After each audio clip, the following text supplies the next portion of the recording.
नमस्कार आप सभी को। उम्मीद करता हूं आप सब बहुत अच्छे से होंगे और आपकी तैयारी भी जो आपको मैंने एक शेड्यूल उपलब्ध कराया है उस आधार पे बेहतर सही दिशा में चल रही होगी। तो चलिए सभी उपस्थित हो जाएं और आप सभी उपस्थित हो जाएं तो इस सेशन को हम आगे बढ़ाते हैं। और आज भी पूर्व की भांति जैसे पूर्व में हमने लगभग 50 प्रश्न प्रत्येक दिन, जो भी हमारा अभी तक 4 सेशन हुआ है उसमें हमने लगभग 50 प्रश्न हल किए हैं। आज का भी हमारा यही लक्ष्य होगा कि कम से कम 50 प्रश्न हम देख लें और इस प्रकार से जो हमारा लक्ष्य है 800 प्रश्न मिनिमम, अधिकतम 1000 प्रश्न, उस दिशा में हम आगे बढ़ सके। तो आप सभी उपस्थित हो जाएं जिससे इस चर्चा को आगे बढ़ाया जा सके और अन्य फैक्ट जो भी हैं उसको देखा जा सके। चलिए सभी उपस्थित हो जाएं, उसके बाद हम बात करते हैं और एक एक फैक्ट देखते हैं। देखो यहां पे सिर्फ प्रश्न आप तक उपलब्ध कराने का एक उद्देश्य यह है कि जब हम सिर्फ प्रश्न देखते हैं ना तो क्या होता है कि समय कम लगता है और ज्यादा प्रश्न हम देख पाते हैं। तो अभी इस सेशन का उद्देश्य ये नहीं है कि हम बहुत ज्यादा नॉलेज गेन करें। इस सेशन का उद्देश्य ये है कि जो हमारी तैयारी है उसको हम कैसे जांच सकें, उसको हम किस प्रकार से बूस्ट कर सकें, किस प्रकार से अपनी तैयारी की कमियों को पहचान सकें और उसके बाद जो हमने अभी तक पढ़ा है, वर्ष भर जो भी हमने पढ़ा है उसका आउटपुट क्या निकल रहा है वो हम अपना मूल्यांकन कर सकें और उस आधार पे उन कमियों को दूर करते हुए हम आगे बढ़ें और इस दिशा में हम बेहतर कर सकें। तो आप सभी उपस्थित हो जाएं और इस सेशन को हम आगे बढ़ाते हैं। आज का सेशन बहुत बड़ा नहीं होगा, अधिकतम 35 मिनट का सेशन होने वाला है और इस 35 मिनट में प्रयास रहेगा कि कम से कम हम 50 प्रश्न का अध्ययन कर लें, ठीक है।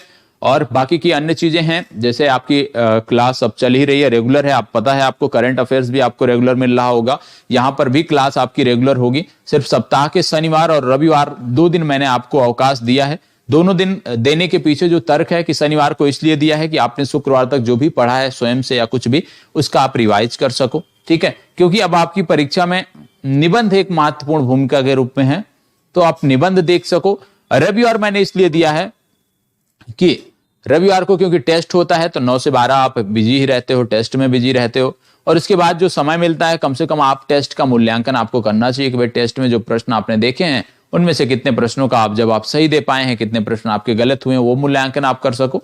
बाकी यदि सप्ताह के स्तर पे कुछ चीजें छूट गई हैं, ठीक है, जो आपने प्लान कर रखा था कि हम कंप्लीट करेंगे लेकिन उसको पूरा आप नहीं कर पाए, किसी कारणवश छूट गई हैं, तो आप उसको दूर कर सको, ठीक है, उस कमी को दूर कर सको, क्योंकि रिजर्व में आपको रखना होता है। तो इसीलिए मैंने शनिवार और रविवार आपको दे दिया है। अब आप सुविधा की दृष्टि से, अपनी सुविधा की दृष्टि से कोई भी एक दिन का आधा भाग जो है वो रिजर्व के तौर पे रख लीजिएगा। रिजर्व के तौर पे रखने का तात्पर्य ये है कि मान लो वीकली आपने कुछ टारगेट बनाया है और किन्हीं कारणों से वो टारगेट पूरा नहीं हुआ है, तो जो रिजर्व डे है ना उस रिजर्व डे पर आप उस टारगेट को पूरा कर लो। इसी तरह मैंने आपको बताया है कि प्रतिदिन का जो आपका टारगेट है उसमें भी एक स्लॉट जो है वो रिजर्व का रखिए। रिजर्व स्लॉट इसलिए रखना है कि प्रत्येक दिन में जो हमने मान लो 4 घंटे का हमने शेड्यूल बनाया पढ़ने का और किसी कारणवश हमारी 1 घंटे की पढ़ाई प्रभावित होती है तो हमारे पास यदि 1 घंटा रिजर्व शेड्यूल है तो उस रिजर्व शेड्यूल में हम उसको कंप्लीट कर सकते हैं और कहने का मतलब है कि उस दिन का भी हमारा 100% काम हो जाएगा। मान लीजिए किसी दिन आपने 4 घंटे का प्लान बनाया और उसने आपको अचीव कर लिया, आपने अचीव कर लिया, तो कोई बात नहीं, जो रिजर्व आवर है उसमें कुछ अतिरिक्त चीजें आप देख सकते हो या उन्हीं चीजों को आप रिवाइज कर सकते हो। तो ये आपके लिए है रिजर्व डे और प्रत्येक दिन की तैयारी में रिजर्व आवर बहुत आवश्यक है, ये आपको रखना चाहिए। इससे क्या होता है कि एक तो आपका जो मनोबल होता है वो बढ़ेगा, क्योंकि जब प्रतिदिन आप 100% दे रहे हो तो निश्चित रूप से वो अंदर से खुशी आती है और अपने आप वो ऊर्जा जो है ना वो कन्वर्ट हो जाती है आपके पढ़ाई में और अन्य चीजों में। तो जरूरी है रिजर्व डे और रिजर्व आवर रखो और इसी के कॉन्सेप्ट के तहत शनिवार और रविवार को आपको अवकाश मैंने दिया है, क्योंकि आपको नोट्स भी शेयर करने होते हैं, ठीक है। तो इसलिए ये 2 दिन आपके लिए रिवीजन के तौर पे, नोट शेयर करने के तौर पे, रिजर्व डे के तौर पे हैं और इसमें आपको इन्हीं चीजों को करना चाहिए। चलिए शुरुआत करते हैं और एक एक करके आज के प्रश्नों को देखते हैं।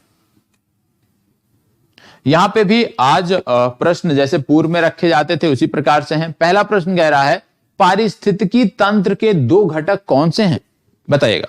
पारिस्थितिकी तंत्र के 2 घटक कौन से हैं आपको बताना। प्रश्न संख्या 1, पारिस्थितिकी तंत्र के 2 घटक कौन से हैं आपको बताना है। अच्छा प्रश्न है, जवाब दीजिए। पारिस्थितिकी तंत्र के 2 घटक कौन से हैं, कौन कौन से बोला जा रहा है, खरपतवार और सूक्ष्म जीव, पौधे और जीव, पौधे और प्रकाश, जैविक और अजैविक। पारिस्थितिकी तंत्र के दो घटकों की जब आप बात करते हो तो पारिस्थितिकी तंत्र के जो दो घटक हैं वो जैविक और अजैविक, इसलिए डी विकल्प आपका सही उत्तर। इसको बताओ, फ्लोरा और फौना का अर्थ क्या होता है? अक्सर आप सुनते होंगे फ्लोरा एंड फौना, तो इसका अर्थ क्या होता है आज आप जान जाओगे। बताओ, फ्लोरा एंड फौना का अर्थ क्या होता है? बताइएगा, फ्लोरा एंड फौना का अर्थ क्या होता है? फ्लोरा एंड फौना का अर्थ क्या होता है? पशु पक्षी, पर्वत नदियां, मानव पशु, पौधे पशु। बताइएगा, फ्लोरा और फौना का अर्थ क्या है? फास्ट जवाब दीजिएगा, फ्लोरा और फौना का अर्थ क्या है? याद रखिएगा, फ्लोरा फौना का अर्थ है पौधे और पशु। याद रखिएगा, पौधे और पशु फ्लोरा एंड फौना का अर्थ है। इसको बताइएगा, निम्नलिखित में से कौन कृत्रिम पारिस्थितिकी तंत्र है? इनमें से कौन है जो कृत्रिम पारिस्थितिक तंत्र है? आपको बताना है। बताइए भैया, कौन सा है इसमें कृत्रिम पारिस्थितिक तंत्र? कौन सा है? धान का खेत, वन, घास का मैदान या झील? चलिए, अच्छा प्रश्न है, बताइएगा। गलत भी नहीं होना चाहिए, ये भी आपको याद रखना है। कृत्रिम पारिस्थितिक तंत्र बोला जा रहा है, इनमें से कौन सा है?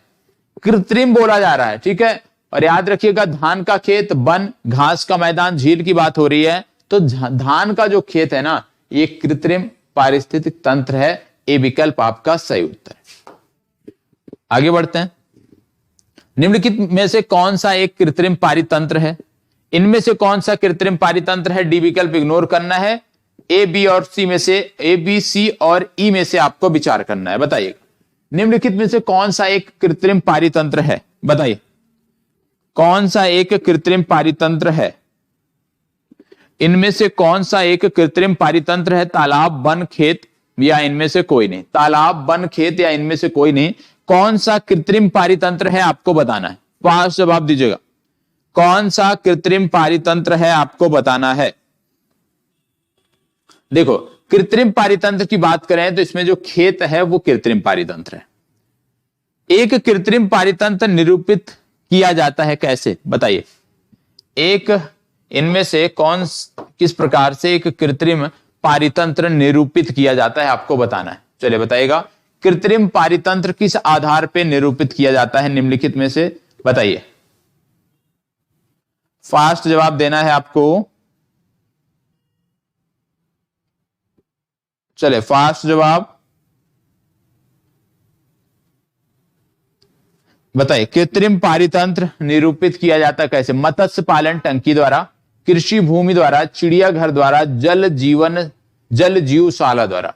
देखो, कृत्रिम पारितंत्र की बात करें तो मत्स्य पालन टंकी द्वारा यह निरूपित किया जाता है। ए विकल्प सही उत्तर है। खाद्य श्रृंखला है, क्या है? स्वपोषित जीवों के बीज संबंध, बीज नहीं है, बीज है संबंध, दो जीवों के बीच आनुवांशिक पदार्थ का विनिमय, एक जीव से दूसरे जीव का खाद्य का पारण, खाद्य बिक्री केंद्र उपलब्ध कराने वाला आधुनिक उद्यमी प्रतिष्ठान। खाद्य श्रृंखला है क्या, ये आपको बताना है। चलिए फास्ट जवाब, खाद्य श्रृंखला क्या होती है? खाद्य श्रृंखला क्या होती है? देखो, खाद्य श्रृंखला का मतलब होता है एक जीव से दूसरे जीव का खाद्य का पारण, ठीक है, ये आपको पता होना चाहिए। ये है खाद्य श्रृंखला। आगे बढ़ते हैं, खाद्य श्रृंखला में मानव क्या है? बताइएगा, खाद्य श्रृंखला जो होती है उसमें मानव क्या है? किस स्तर पर मानव है? फूड चेन में मानव का स्थान क्या है? बताइएगा, फूड चेन में मानव का स्थान क्या है? फास्ट जवाब, फूड चेन में मानव का स्थान क्या है? देखो, फूड चेन में जब मानव की बात करते हो तो कहीं पर यह प्राथमिक तथा कहीं पे द्वितीयक उपभोक्ता है। याद रखिएगा, फूड चेन में मानव की जब बात आती है तो प्राथमिक तथा द्वितीयक उपभोक्ता के रूप में आती है।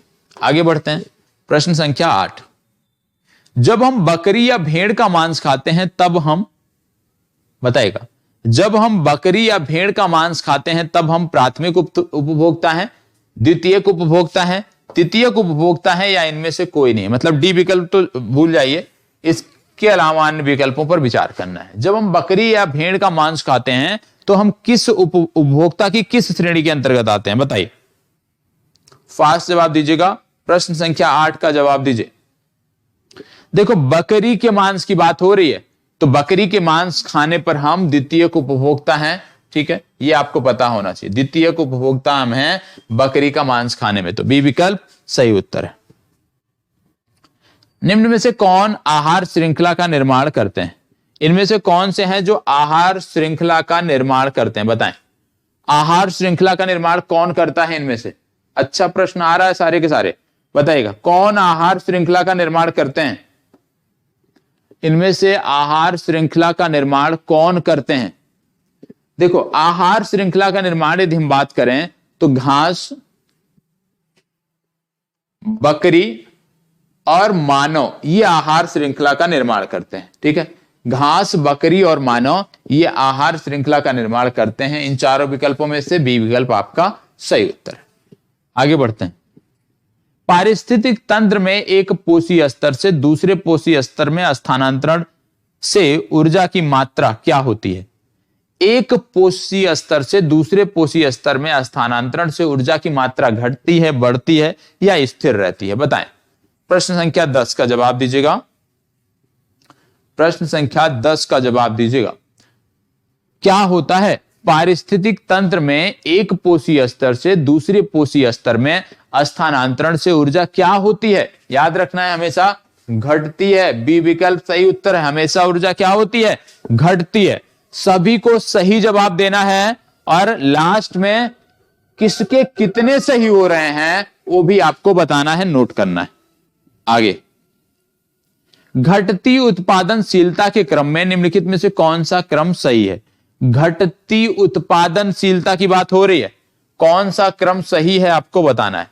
घटती उत्पादनशीलता के क्रम में कौन सा क्रम सही है, बताइएगा। फास्ट जवाब दीजिएगा। घटती उत्पादनशीलता के क्रम में कौन सा सही है?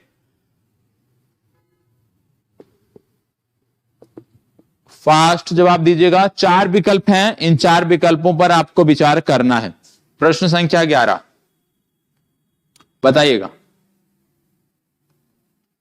देखो, घटती उत्पादनशीलता बोली जा रही है, इस आधार पे यदि हम बात करें तो मैग्रो के बाद घास मैदान, घास मैदान के बाद झील और झील के बाद सागर का नाम आता है। तो याद रखिएगा, घटती उत्पादनशीलता की बात करेंगे तो सबसे पहले मैग्रो का नाम आपको देखने को मिलेगा। निम्नलिखित में से किस कार्य से पारिस्थितिक संतुलन बिगड़ता है?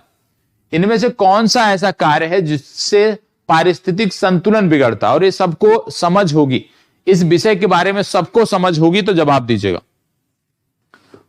प्रश्न संख्या 12 का जवाब दीजिएगा। सबको समझ होगी, मुझे पता है। निम्नलिखित में से किस कार्य से पारिस्थितिक संतुलन बिगड़ता है आपको बताना है। किस कार्य से पारिस्थितिक संतुलन बिगड़ता है आपको बताना है, बताइएगा। लकड़ी काटना, सामाजिक वानिकी, वन महोत्सव या वन रोपण, किससे जो है ये पारिस्थितिक संतुलन बिगड़ता है? यहां पे यदि हम बात करें तो आप जानते हो जो लकड़ी काटने की प्रक्रिया है ना, क्योंकि लकड़ी काटने से वन समाप्त होते हैं और वन समाप्त की प्रक्रिया से जो है वो ये आपका बिगड़ जाता है, पारिस्थितिक संतुलन बिगड़ जाता है। तो ये विकल्प सही उत्तर है। इसको बताओ। भारत में पारिस्थितिक असंतुलन का निम्नलिखित में से कौन सा एक प्रमुख कारण है? भारत में पारिस्थितिक असंतुलन का निम्नलिखित में से कौन सा एक प्रमुख कारण है, बताइए। पारिस्थितिक असंतुलन का प्रमुख कारण कौन सा है? वनोन्मूलन, मरुस्थलीकरण, बाढ़ तथा अकाल या वर्षा की परिवर्तनशीलता? अच्छा प्रश्न है और इन सबके जवाब आपको पता होने चाहिए। देखो, इस तरह के प्रश्न यदि गलत करोगे फिर तो आप नुकसान में चले जाओगे। बताइएगा, फास्ट जवाब दीजिएगा। इनमें से पारिस्थितिक असंतुलन कौन पैदा करता है? तो आप जानते हो वन उन्मूलन जब हम कर रहे हैं, सबसे बड़ी चिंता जो है वो यही है, वन उन्मूलन। धीरे धीरे हम वनों को समाप्त करते जा रहे हैं और जब वन समाप्त हो रहे हैं तो जीव जंतुओं का भी अस्तित्व खतरे में पड़ रहा है। और जब जीव जंतुओं का अस्तित्व खतरे में पड़ रहा है तो उससे आपको देखने को मिल रहा है कि पारिस्थितिक असंतुलन जो है वो बढ़ रहा है। तो ये विकल्प सही उत्तर है। अगला बताइए। ऐसा वृक्ष जो ग्रीन गोल्ड के नाम से लोकप्रिय है लेकिन जो पारिस्थितिकी दृष्टि से अनर्थकारी है, कौन सा है? ग्रीन गोल्ड के नाम से कौन जाना जाता है, लेकिन ये पारिस्थितिक दृष्टि देखते हैं तो हानिकारक है। ग्रामीण परिवेश से सभी हैं, तो सही जवाब इसका दीजिएगा, बहुत ही आसान सा है। डी विकल्प छोड़ दीजिएगा, इसमें डी विकल्प को इग्नोर करना है, इसके अलावा जवाब देना है। फास्ट जवाब दीजिएगा। देखो आपने पढ़ा होगा कि यूकेलिप्टस जो है ये ग्रीन गोल्ड है, आपको पता होगा, अच्छे खासे पैसे मिलते हैं इसको, लेकिन जहां पर ये लगाई जाती है ना वो भूमि बंजर हो जाती है। क्यों? क्योंकि ये पानी बहुत, इसके लिए जल की बहुत आवश्यकता होती है। ठीक है, तो ये जो है ऐसे ग्रीन गोल्ड तो है, पैसा तो इससे अच्छा खासा मिलता है, लेकिन पारिस्थितिकी दृष्टि से ये अनर्थकारी है, तो ए विकल्प आपका सही उत्तर होगा। निम्नलिखित वृक्षों में कौन पारिस्थितिक मित्र नहीं है? इनमें से कौन पारिस्थितिक मित्र नहीं है आपको बताना है। फास्ट जवाब, इनमें से कौन पारिस्थितिक मित्र नहीं है, बताइएगा। निम्नलिखित वृक्षों में कौन पारिस्थितिकी मित्र नहीं है? अभी आपने देखा था यूकेलिप्टस के बारे में, तो यह पारिस्थितिक मित्र नहीं है। निम्नलिखित में से किस विकल्प का अर्थ प्राकृतिक या कृत्रिम रूप से जंगलों की पुनः स्थापना है, बताइएगा। इनमें किसका मतलब है कि वृक्षारोपण हो, पहले की तरह जंगल स्थापित किए जाएं, बताओ। प्रश्न संख्या 16, सिर्फ शब्दों को देखना है, शब्दों का खेल यहां पे है, जवाब दीजिए, फास्ट जवाब दीजिए। अच्छा प्रश्न है। देखो यहां पे क्या बोला जा रहा है, पहला है डिफॉरेस्टेशन, इसका मतलब है वन उन्मूलन, तो ये नहीं होगा। ठीक है, एक दूसरा है रिफॉरेस्टेशन, ये सही है। रिफॉरेस्टेशन का मतलब हो गया कि दोबारा हमें वृक्षारोपण करना चाहिए, मुहिम चलानी चाहिए, तो सी विकल्प सही उत्तर है। ठीक है, चलिए। सौर ऊर्जा का अधिकतम स्थिरीकरण किसके द्वारा किया जाता है? सौर ऊर्जा का अधिकतम स्थिरीकरण किसके द्वारा किया जाता है? हमने पूर्व में देखा था, कल की क्लास में हमने देखा था, जब पादपों के बारे में हमने पढ़ा था कि हरे जो पेड़ पौधे होते हैं उन्हीं के द्वारा होता है, तो इसका सही उत्तर क्या हो जाएगा? हरे पादप। ये पिछला प्रश्न है, आप कह सकते हो रिपीटेड है। ठीक है, इसको बताइएगा। अधिकतम ऑक्सीजन किससे उपलब्ध होती है? अधिकतम जो ऑक्सीजन है ना वो कहां से हमें प्राप्त होती है? चार विकल्प है, पादप, प्लवक पुंज, हरे जंगल, घास का मैदान या रेगिस्तान। ऑक्सीजन, देखो ये तो कॉमन सा प्रश्न है, यदि कोई इस प्रकार के प्रश्न गलत कर रहा है तो आप देख सकते हो कि क्या वहां पे तैयारी का उसका लेवल है, बताइएगा। फास्ट जवाब दीजिएगा। अधिकतम ऑक्सीजन किससे उपलब्ध होती है? अधिकतम ऑक्सीजन की बात करें तो याद रखिएगा इसका जो सही उत्तर है क्या होना चाहिए? पादप, प्लवक पुंज या हरे जंगल। ये आपका होमवर्क है, इस पे विचार करिएगा। बहुत सारे लोगों ने टिक कर दिया होगा, इतना आसान आ गया, इतना आसान आ गया, लेकिन ध्यान रखना है जब बहुत आसान भी पूछा जाता है ना तो उसमें भी कुछ ट्विस्ट होता है, तो उसको ध्यान से देखना होता है। ठीक है, कोई भी प्रश्न ऐसा नहीं कि आंख मूंद के तुरंत टिक कर दो। कहीं ना कहीं जो आसान प्रश्न होते हैं ना उनमें बहुत ट्विस्ट होता है, बहुत मोड़ होते हैं, तो ध्यान से देखना है और इसका जवाब देना है। ठीक है, और मैं इतना आपको हिंट दे दिया हूं, इसका मतलब क्या है कि जहां पर आप पहुंच रहे हो ना ज्यादातर लोग, वो गलत जवाब है आपका। इसको बताइए। वातावरण में ऑक्सीजन की मात्रा अपेक्षाकृत नियत रहती है क्योंकि यह किसके द्वारा छोड़ी जाती है? बताइएगा। वातावरण में बोला जा रहा है कि ऑक्सीजन की जो मात्रा है वो नियत रहती है, क्यों, किसके द्वारा छोड़ी जाती है, ये आपको बताना है। फास्ट जवाब दीजिएगा।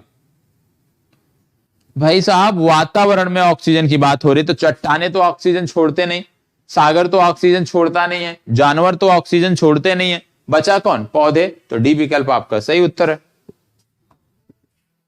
चलिए इसको बताइए।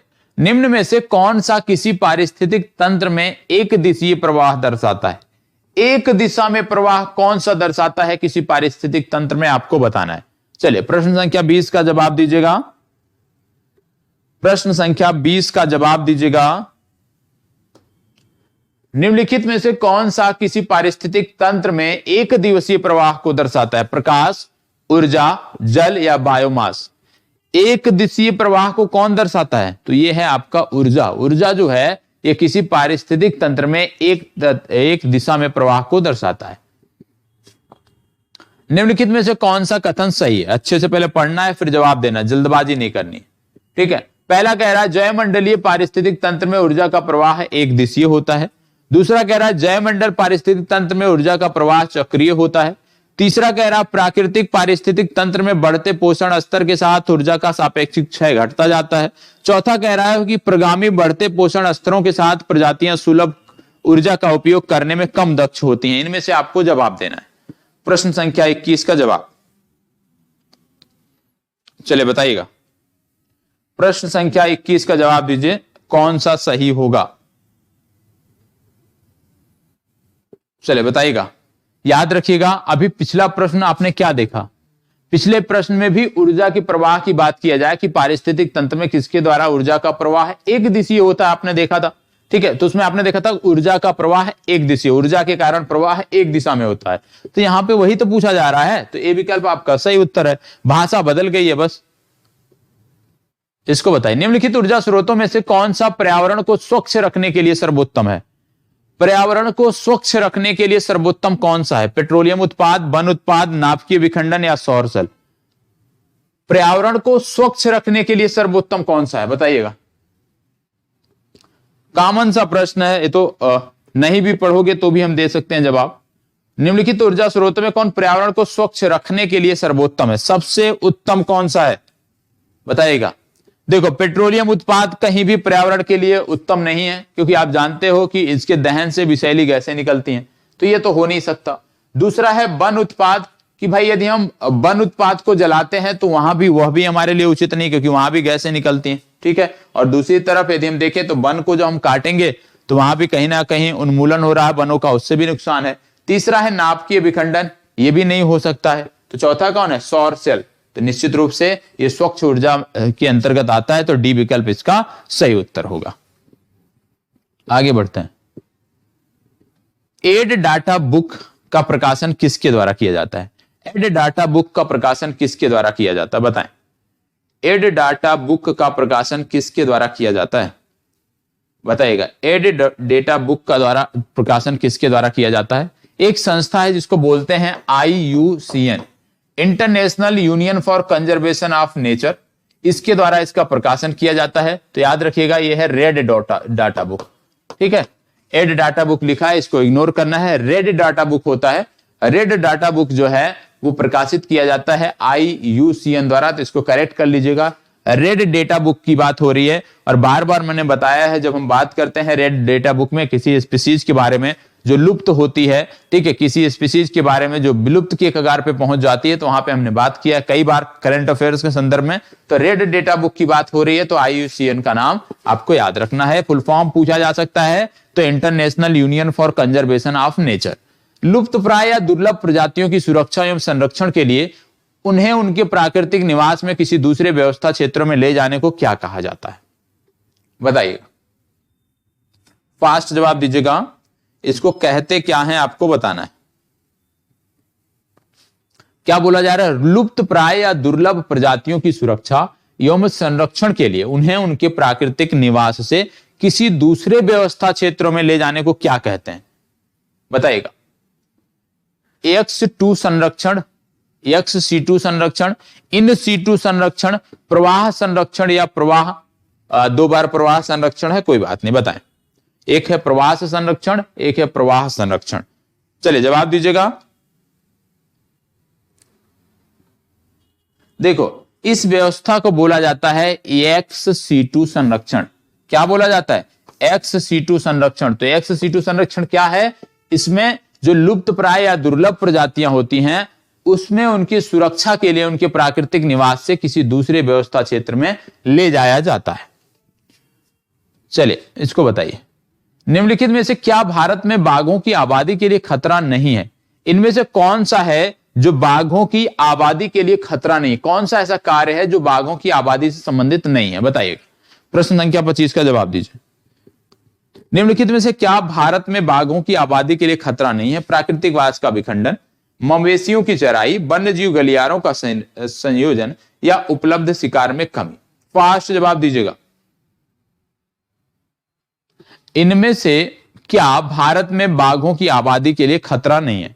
आप जानते हैं भारत में बाघों की आबादी बात करें, जो भी मांसाहारी पशु हैं उनके लिए शाकाहारी पशु अनिवार्य रूप से होने चाहिए, और शाकाहारी पशु वहीं रहते हैं जहां पे ग्रासलैंड आपको देखने को मिलती है, जहां पे घासें देखने को मिलते हैं।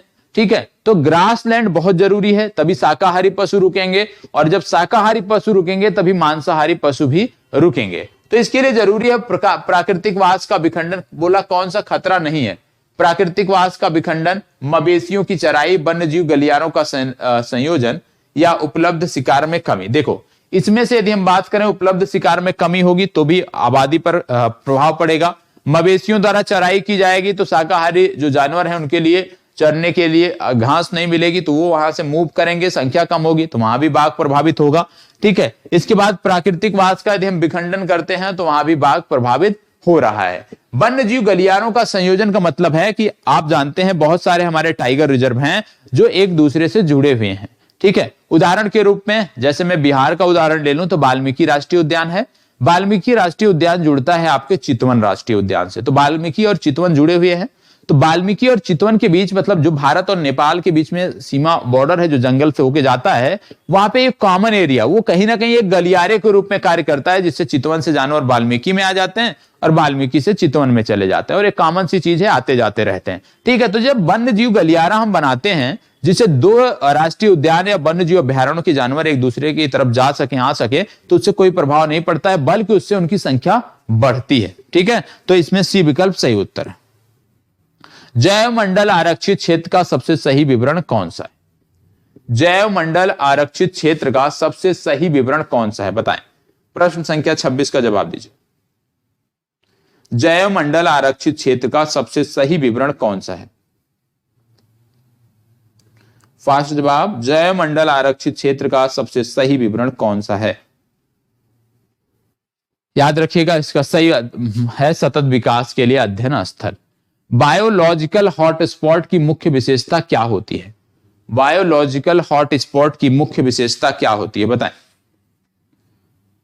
फास्ट जवाब, बायोलॉजिकल हॉटस्पॉट की मुख्य भूमिका क्या होती है?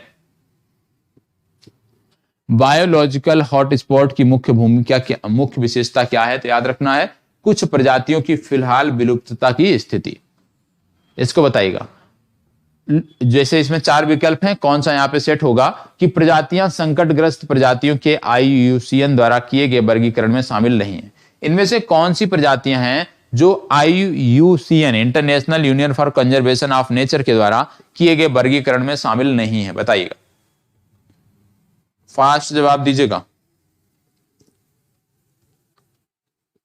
देखो इसमें हानिकारक कोई कैटेगरी नहीं बनाई गई है। ठीक है, इसमें सिर्फ लुप्तप्राय, विलुप्त, असुरक्षित, इस प्रकार से कई सारी कैटेगरियां हैं, लेकिन हानिकारक कोई कैटेगरी नहीं है। इकोटोन का अर्थ क्या होता है? इकोटोन का अर्थ क्या होता है, बताएं। इकोटोन का अर्थ क्या होता है? इकोटोन का अर्थ क्या होता है आपको बताना है। इकोटोन याद रखिएगा, इकोटोन का मतलब है जहां दो बायोमास आपस में मिलते हैं। तो जहां दो बायोमास आपस में मिलते हैं उसको हम बोलते हैं इकोटोन। ए विकल्प सही उत्तर है, इसको बताएं। विश्व पर्यावरण दिवस किस दिन मनाया जाता है? बहुत महत्वपूर्ण है, बताइएगा। विश्व पर्यावरण दिवस किस दिन मनाया जाता है आपको बताना है। विश्व पर्यावरण दिवस कब मनाया जाता है? देखो विश्व पर्यावरण दिवस की बात करें तो 5 जून को मनाया जाता है, याद रखना है। प्रथम विश्व पर्यावरण दिवस कब मनाया गया था? प्रथम विश्व पर्यावरण दिवस कब मनाया गया था, बताइएगा। याद रखना है प्रथम विश्व पर्यावरण दिवस जब हमारे यहां प्रोजेक्ट टाइगर की शुरुआत हुई थी वर्ष 1973 में, तब मनाया गया था, इसको बताइए। संयुक्त राष्ट्र पर्यावरण कार्यक्रम यूनाइटेड नेशन एनवायरमेंट प्रोग्राम का मुख्यालय कहां है? UNEP का मुख्यालय कहां है आपको बताना है। फास्ट जवाब, UNEP का मुख्यालय कहां है? देखो यूनाइटेड नेशन एनवायरमेंट प्रोग्राम की बात करें, इसका मुख्यालय आपको अफ्रीका कॉन्टिनेंट में देखने को मिलता है और ये नैरोबी में देखने को मिलता है, तो बी विकल्प सही उत्तर है। राष्ट्रीय पर्यावरणीय इंजीनियरिंग अनुसंधान संस्थान कहां स्थित है? राष्ट्रीय पर्यावरण इंजीनियरिंग अनुसंधान संस्थान कहां स्थित है, बताइएगा। फास्ट जवाब, राष्ट्रीय पर्यावरणीय इंजीनियरिंग अनुसंधान कहां स्थित है? याद रखिएगा यह स्थित है नागपुर में। सी विकल्प आपका सही उत्तर। चलिए इसको बताएं। वन अनुसंधान संस्थान वन अनुसंधान संस्थान कहां स्थित है, बताइए। वन अनुसंधान संस्थान कहां पे स्थित है? बहुत सारे अब आप कह सकते हो इस तरह के संस्थाएं हैं जो आपको पता होना चाहिए। फास्ट जवाब देते हुए आगे बढ़ते जाओ। वन अनुसंधान संस्थान कहां स्थित है? याद रखिएगा, वन अनुसंधान संस्थान देहरादून में स्थित है। इसको बताइए। भारतीय वानस्पतिक सर्वेक्षण का मुख्यालय कहां है? Zoological survey of India, biological survey of India, ये पूछे जाने वाले सबसे महत्वपूर्ण प्रश्न हैं जब संस्थाओं की बात करते हैं पर्यावरणीय दृष्टि से, तो दोनों पता होना चाहिए। बताइएगा, भारतीय वानस्पतिक सर्वेक्षण का मुख्यालय कहां है? फास्ट जवाब दीजिएगा। भारतीय वानस्पतिक सर्वेक्षण का मुख्यालय कहां है? और आपको बता दें, जूलॉजिकल सर्वे ऑफ इंडिया और बायोलॉजिकल सर्वे ऑफ इंडिया दोनों का मुख्यालय वहीं पे है, और यह शहर है पश्चिम बंगाल का कोलकाता। सी विकल्प सही उत्तर है। एनजीटी का पूरा नाम क्या है? बताइए, एनजीटी का पूरा नाम क्या है? फास्ट जवाब दीजिएगा। एनजीटी का पूरा नाम क्या है? एनजीटी का पूरा नाम क्या है भैया? National green tribunal. डी विकल्प आपका सही उत्तर है। इसको बताएं। तो आज जो प्रश्न हमें देखने थे उन प्रश्नों की चर्चा हमने कर ली है। अब कल के क्लास में, अगली क्लास में हम पुनः 40 से 50 प्रश्नों को देखेंगे, और प्रयास ये रहे आप सबका भी कि आप प्रतिदिन कक्षाओं को करते रहो, जो सीखने को मिल रहा है उसको सीखते रहो और इस प्रकार से आगे बढ़ते रहो, क्योंकि जीव विज्ञान का जो हमारा लक्ष्य है 800 प्रश्नों का, वो आप सबके सहयोग के बिना पूरा नहीं हो सकता। इसलिए जरूरी है कि ज्यादा से ज्यादा संख्या में आप जुड़ो और जल्द से जल्द हम इस टारगेट को पूरा कर सकें और इसके बाद पुनः अन्य विषयों पर हम आ सकें। तो आज के लिए इस चर्चा को यहीं पे विराम देते हैं। बाकी कोई भी डाउट होता है, कोई भी प्रश्न आपके मन में है तो आप पूछ सकते हो। धन्यवाद, बहुत बहुत आभार।